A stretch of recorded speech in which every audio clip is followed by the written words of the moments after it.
I bet. Listen to this. A few months before the. It's amazing to me that people could just me or show up at SNL. I would do a sketch and bring a gun. That's Not this. Not this. But I say bring a gun for safety. What else is going on here? You told me a very interesting thing about the. There's people at sea. Yes, this is it. A crew of people that were lost at sea. Yes. So, this was February 2021. February 2021, after 3 years abandoned at sea without pay. This oil tanker crew is on the cusp of going home. The cusp. This is a very interesting story. When a shipping company from the United Arab Emirates, which is what they, by the way, why do they have this is today's The Cusp. I'll tell you why. This is an old show, too. Because it's fear. This is Virgo Leo Cusp. When you work for Emirates, you have the fear of fucking up. When you work at Delta or American, there is no fear of fucking up.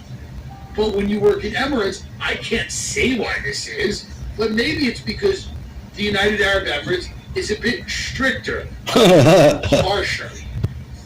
They have scimitars. Punishments that are doled out for many of the things that people do. And there's lose your head, is instilled your in hand. flight attendants where they just do the right financial trouble. The shipping company in financial trouble. In 2017, excuse me, sorry. And they abandoned an oil tanker off the coast of Dubai. Now, Dubai is this modern city that's kind of built on slave labor. And it's, a lot of people are pointing to this and saying this is no good. Now, Dubai is incredibly hot. They have indoor, everything's indoors. I think they have indoor ski slopes. What they've been able to do in Dubai is amazing because you can't really spend that much time outside. What do they have? Is this an indoor ski slope? Yeah, the indoor ski slopes. I mean, they have everything. They have everything in Dubai, everything you could want inside, because what is the average temperature in Dubai? It's very hot. So what you have to do is spend a lot of your time inside. It's very, very hot. Yeah, September it's 102. So forget, the summer, forget it. But the city, they've used a lot of what they consider slave labor to build these very tall, very luxurious buildings. And they have been criticized for that heavily. So now they abandoned a shipping company. They ran into trouble and they abandoned this oil tanker. It left a small crew aboard. I don't see a fucking oil tanker. Stranded at sea without pay or a way home. We're talking 2017. Those men have been on the tanker ever since. But a chance at repatriation for the 5 remaining crew seems to be finally within grasp. Please wait. I want to sell the ship, and after I will clear the salaries. Remembers Nate Wynn, who came to work as a chief engineer on the MT Iba from his home in Myanmar. So we are waiting.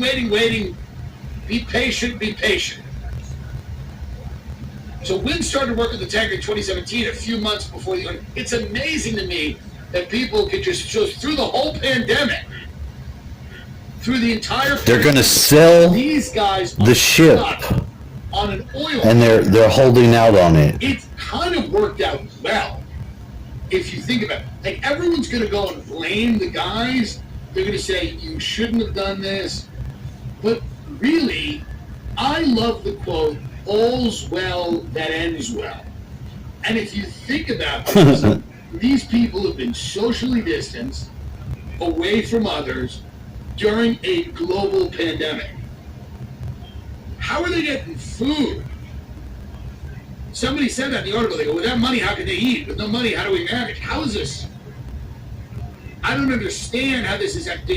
Do you understand how they're eating? I'm assuming they're fishing. I'm looking at the gentleman. They're probably fishing over the shore. They might have cans of food, But the only collateral they have, it says the only collateral they have is the ship itself. So that's why they don't abandon it. Because the company, wants to get the ship back. So they're trying to get paid, Well, can't the company just hire people to go on there and kill them and take the ship? I suppose so. Yeah. I believe that's the next step. But I understand what they're saying. Bowerman said his organization has been supporting the crew through, quote, a pretty grim existence. But again, it's only one way to look at it. The men have been living in the same clothes for months, washing in cold water or seawater, and relying on his charity for food. So someone's bringing them food out here. But couldn't they just get on a boat and leave? They don't have passports, it says, so they can't go anywhere. They can't, you know. So they're totally stuck. But a boat comes, something drops them off food, and they can't get on this boat and leave. Well, I guess. Well, they want to get paid, right? So they're staying on the ship. They said they were going to sell the ship. The first thing is to make sure How do you sell they've got a little bit of an oil tanker? generators. Can you? I would have The not. organization also wanted to, quote, be physically present to listen to their story. It sounds like Myanmar's going to buy it. Don't even do that. Don't bring them any news at home. Yeah, stay away from Their there. well-being is looked after as much as possible. So now, what is going to happen here? It says following the agreement overpay, the crew agreed to stay on the ship while towed to safety with hopes that the repatriation process could begin early next month. So they eventually got home and supposedly got paid for their time. I smell a movie. I think it would be a good film to have these guys. Now, I don't know. They're going to tow the ship in. They're going to be repatriated. They're going to have to go into Myanmar because Myanmar's going to tow it in. They're buying the ship. They're going to be repatriated to their own country because they sold the ship and have to return home from Myanmar where they tow it. It's the only way to look at it. He says there's one way to look at it. I agree. Because I'd sell my ship too.